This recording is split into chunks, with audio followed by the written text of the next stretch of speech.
Hey guys, Laura with Garden Answer. We're actually in Southern California right now and we are loving it. It's 75 degrees here, and at home it's like between 30 and 40 degrees and gray and rainy, so that's wonderful down here. We're here to do some fun stuff that we're going to share with you later.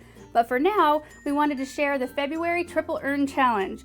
Now, the week leading up to this trip was really chaotic, and I had a chance to complete the project, but we didn't have any time to film next to it. So if you missed it last month, let me explain what the Triple Urn Challenge is.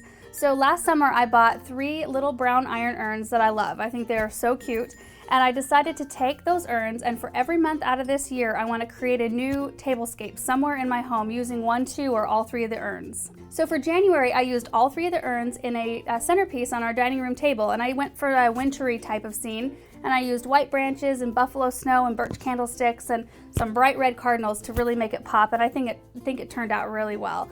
So for this month, I decided I wanted to incorporate some kind of a fresh cut flower element. I love to have fresh flowers around in my house, and I thought that the best place to do it was maybe right beside my bed. And I got to looking at it though. I have a little bookcase there, and I thought it's gonna take a whole lot more than fresh flowers to make this look good. So what I had before was a bookcase that I picked up at a thrift store about 8 years ago when Aaron and I got married for $5. It was a nice pink color with some stenciling on it, and my books were total chaos, and it needed a good update. Before I even did anything with the urns, I tackled the bookcase first. I painted it from that dated pink color to a nice gray, and I love how it turned out. Then I went through all my books, and I ended up donating a ton of them, which I'll never read again. And then before I knew it, I ended up with new curtains, a new lamp, and a new clock. And then I started in on the urns.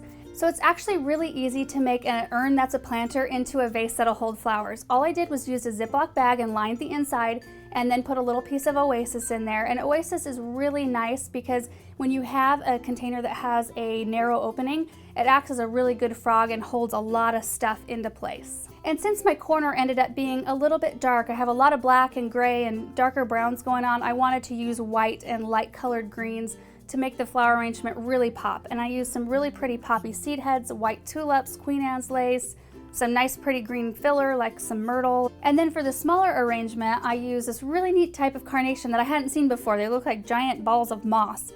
And spider mums, and then there's some really pretty blue lamb's ear. And I'm going to admit that the lamb's ear is silk, but you can't tell unless you get really close. I really wanted that silvery blue color, and I couldn't find anything that had it, so I went with silk. And that's it, guys. I hope you're inspired to tackle a new area in your house and make it look fresh and bright for spring. And I'm really looking forward to the Triple Urn Challenge for March because I've got lots of fun ideas. See you next time. Bye.